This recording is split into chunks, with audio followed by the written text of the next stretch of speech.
Hello, listeners. You're listening to 18 Minutes with Satyal and Silwal. I'm Satyal. And I'm Silwal, and we're a weekly podcast from the Himalayas. When it's a Tuesday and it's 7:30, you know it's time for perspectives, conversations, and stories. This is the 43rd episode, and this is as random as it can get because we had no plan on recording a podcast right now, but we are doing that. And Satyal, I just want to talk about how the views have taken a hit in terms of not getting a lot of hits, right?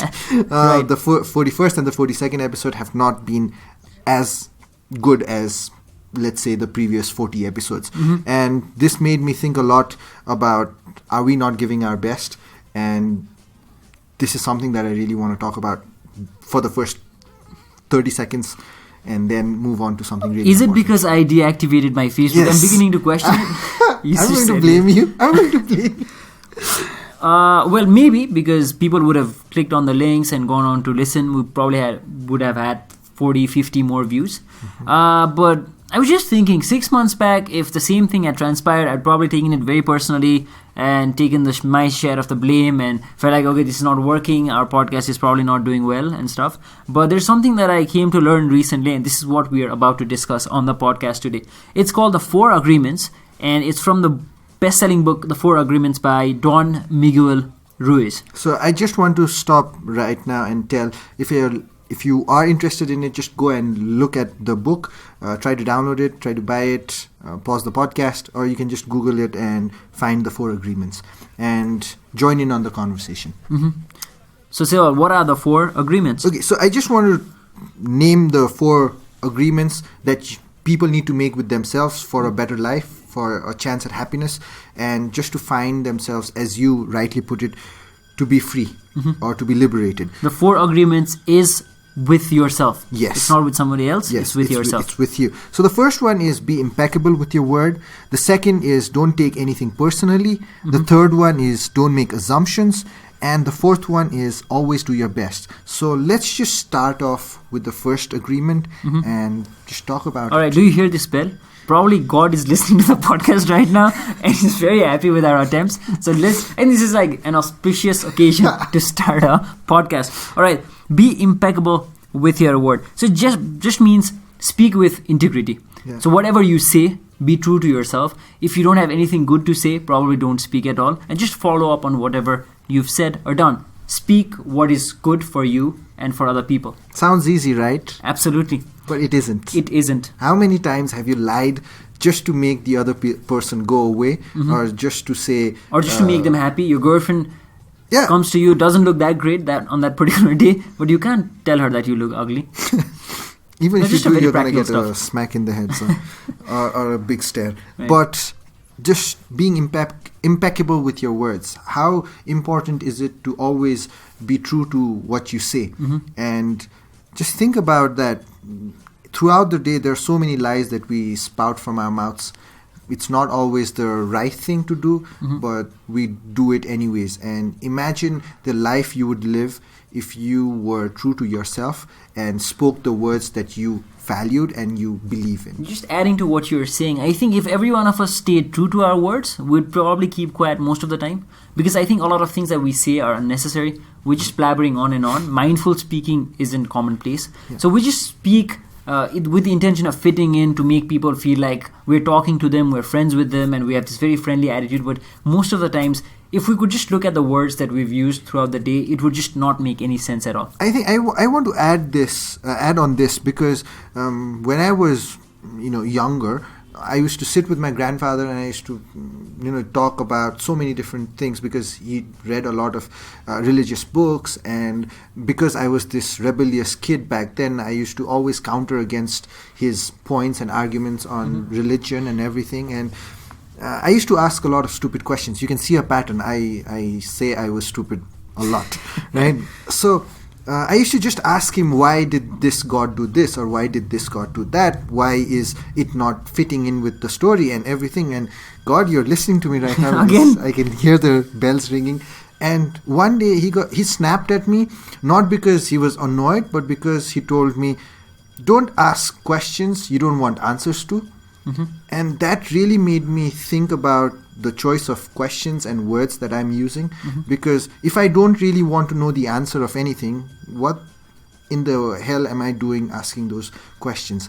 And this comes with in line with being impeccable with your words, because why waste time asking frivolous questions which have no value or meaning to your life? Not just asking questions, but gossiping, talking ill of people when they're not there, because you know the ones talking ill of other people are the ones who will talk ill of you the moment you are not there as well. So a lot of times, like I said, mindful speaking is not commonplace. So a lot of times you might find yourself doing the same resentful thing that you don't want others to do. So I think it's very important to be mindful of what we are speaking. So that could be something for us all to And learn. isn't it hypocritical of us that we find it easy to talk about someone else, and we will try to say we are not gossiping and we are being this observant people, while someone else does the same thing and we just blabber on about how they are not good people and they're gossiping. And I see a lot of times where, we feel like we are the moderators of the conversation while we are doing the exact thing that someone else would do, and we'd make fun of that. Yeah, absolutely. So just the appeal to all of us, including Silwal and myself and to the listeners, is let's just try to be impeccable with our words. Let's speak in power of truth and love, and just be mindful of whatever we speak. Maybe that could cause a great change in the world. Satyal, just this question. Have we been impeccable with our words in 43 episodes? What I usually do is whenever on the day of the podcast, when we release the podcast, I make sure that I listen to some random episodes, and then I try to be mindful of whatever we are saying, not just for myself but for the both of us, and just try to improvise on that. So I think we're doing our part. Maybe we've not reached that level that we'd like to have ideally reached, but I'm sure we are working toward it. So that's something to be happy about. Just to add to that, we have deleted a lot of recordings because we did not feel like it was the right thing to say or speak about. Okay. So let's move on to the second agreement, that is, don't take anything personally. I think this is a game changer. I think this has changed me in a lot of ways.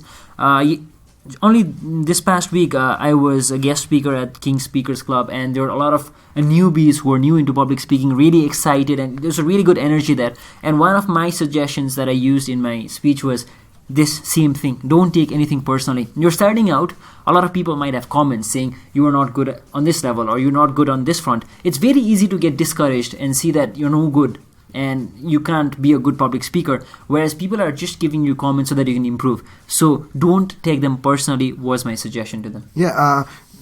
I have a different version to this, where some years ago I saw this photo and a motivational quote which said, don't take life seriously, you don't make it out alive anyways. And that really made me not give a crap about a lot of things, or not be offended or have this ill towards someone else when they speak ill about me or they have some harsh criticisms for me.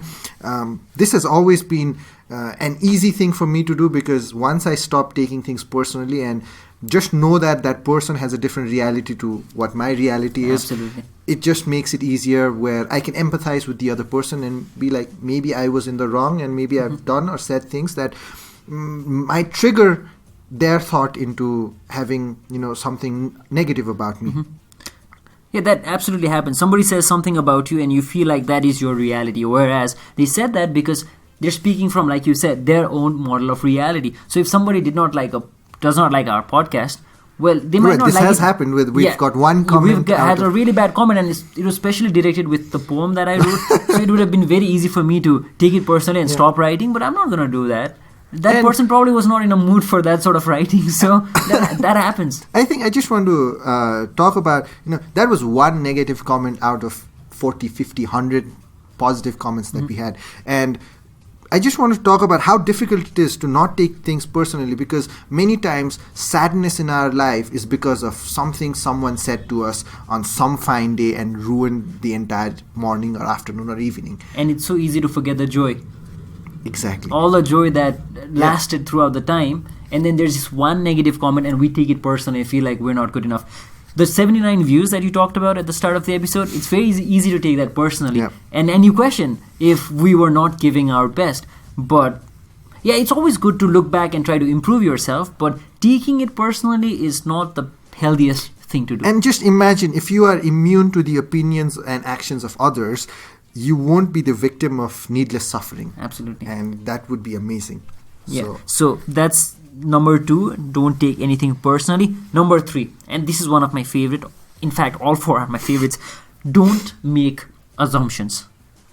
This is probably one of the best one out there, because I feel that we lack courage at times to ask questions. It's because it's so much easier to assume, right?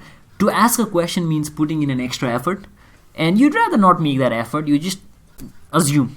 I think this is the most difficult out of 4 agreements for me, because I'm a Sherlock fan, and whenever I see a person, I want to judge them. Not because I want to negatively look at them, but I just want to... I judge a book by its cover. I do. I seriously do.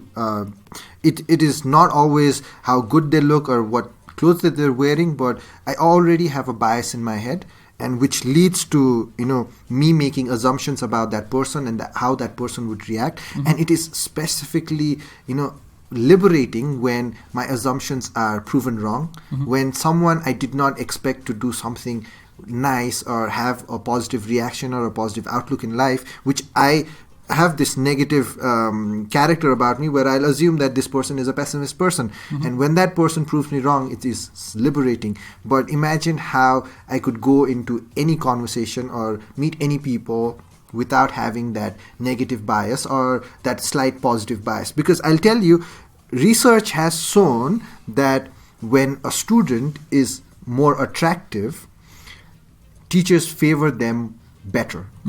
And teachers are the ones who give us morals and values, and suddenly if the teachers themselves are having assumptions about based on looks, based on how they dress themselves up, there's something wrong. Absolutely. It's just not applied to just meeting new people, right? Your parents love you, but your assumption is they will understand it anyway. And you love your parents, they will understand it anyway. But it takes courage to go to your dad and say, I love you. It's difficult. It's difficult to tell your friend how much that friend means to you, because you're best buddies and you're not supposed to have that girly talk, if I may put it that way. Right? All these assumptions. You think that a certain meeting is going to happen, and because it was said last week, how easier would your life be if you just made that phone call or text to confirm that in the morning, instead of going there in the afternoon and having to wait 2 hours just to find out that the person is not coming. It's small steps like these that can make a big difference, because with just this one agreement, you can completely transform your life. That would be amazing. I think I want to go to the last agreement, that is always do your best. And this is, being true to yourself again and giving that 100%. Because there was this one relative that told me, Ashish, if you do the things that you do with your 100% capacity, you will have no regrets later on, because you've tried and you've given your best. And if things don't work out, it was not because you did not put in enough effort. You did everything. The rest is up to everything else. And the other variables you cannot control. And that really made me think about how I live my life. There have been times when I have not given my best effort in so many things, and I've gotten the results, and they have been really poor. So giving your best in what you do would make you less regretful about the consequences or the results of what happens next. Yeah, I just want to add one thing here. Now, what is your best? Now, that could be your question, right? Your level of best changes from time to time. So on some days, you might not be feeling well. You'll still be doing a podcast. Now, showing up to do the podcast is giving your best then, even if the episode does not turn out to be that great. And when you give your best, when people give you negative feedback or constructive feedback, as if I may put it that way, then you're more likely to be more accepting of it, because you know you'd given your best. Or otherwise, you'd probably just dish it out at them and say, well, it was just because I did not give my best. These comments do not really matter. So it's very important to know what state of mind you're in and to be giving your best, so that you know that you've given your best and there will not be any regrets in the future. I think the whole value of the podcast has always been about looking inward and being more mindful about yourself. And the 4 agreements that the writer has talked about has always been about looking at yourself and making those agreements. And trust me, it is not like making a New Year's resolution where you try it for 2 weeks and then after 2 weeks you're like, okay, I cannot do this. But the beauty of trying to make yourself better and have a chance at finding that happiness or being liberated is that you've tried, and every day you will stumble, and there will be countless days when you will not be impeccable. There will be countless days when you'll take things personally, you'll make assumptions, and you'll probably not give your best. But if you know yourself, and if you are true to yourself, because that is what we always talk about, being true to yourself and living that true life that you value. If you keep on working towards that, because no sportsman ever became the best sportsman or woman in just one day of practice. It took years and years of hard work and continuous consistency in order to reach where they are. And I take it the same way with the 4 agreements. You're absolutely right. And this, like we said, as much as it sounds very simple on paper, it's very difficult to execute all at once. So you may be conflicting with one principle when doing something else. And so at this moment, when you're applying these techniques, you might become harsh on yourself and say, okay, I'm failing and I'm not good enough to practice these 4 rules. So that is not what we want you to think. These require constant practice. I've been practicing this for the past 6 months and I fail at this tremendously, but it just keeps me going. It just tells me that I need to improve more on. So even if you are just good at 1 agreement per day, I think that's good enough for a start. And let me just tell you that this is something that everyone has told everyone at some point in their time or their life, and that is, you need time. A broken heart needs a time to heal.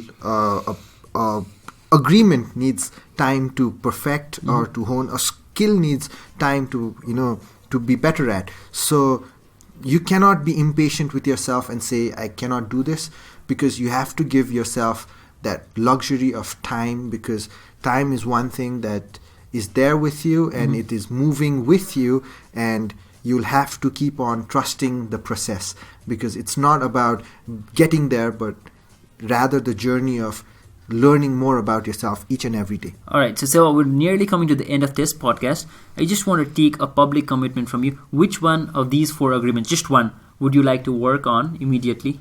I think the one that I talked about was the most difficult one, is don't make assumptions. All right. I think I'll have to start with having that zero biasness whenever I do things or I communicate with people. I think that is one thing that I really need to work on. Okay. Satya, you've been doing it for 6 months. I think I Which one want is to this? stick with be impeccable with your word. This is something that I've been trying with my essays and everything. So if it's beautiful, I don't want to be saying it's amazing, it's out of this world and everything. I just want to say it's beautiful and get done with it. So this is something that I've been working on. So listeners, we hope you enjoyed this episode. Even if you did not enjoy this episode, please tell us.